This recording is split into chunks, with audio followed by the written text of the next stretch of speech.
আবহাওয়া অফিস দিল দুঃসংবাদ, হচ্ছে না বৃষ্টি। সহসাই অস্থায়ীভাবে আংশিক মেঘলা আকাশসহ সারা দেশে আবহাওয়া শুষ্ক দেখা যাচ্ছে। কোথাও কোথাও বিরাজমান তাপপ্রবাহ অব্যাহত থাকবে এবং সারা দেশে দিন এবং রাতের তাপমাত্রা প্রায় অপরিবর্তিত থাকবে এবং জলীয় বাষ্পর আধিক্যর কারণে অস্বস্তি বিরাজ করবে সারা বাংলাদেশে।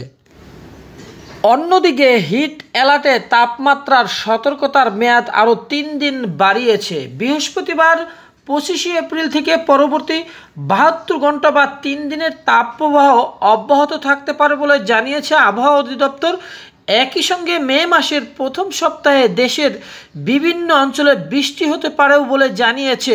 তবে এই বৃষ্টি বাংলাদেশের জন্য তেমনটা স্বস্তি বয়ে নাও আনতে পারে। গত বুধবার 24 এপ্রিল কিন্তু একটি তথ্য বলছে যে বাংলাদেশের আবহাওয়া অধিদপ্তরে যে তথ্যগুলো দেওয়া হচ্ছে সেগুলো থেকে কোনো আশার আলো নেই, বরং সেখানে আপাতত তাপ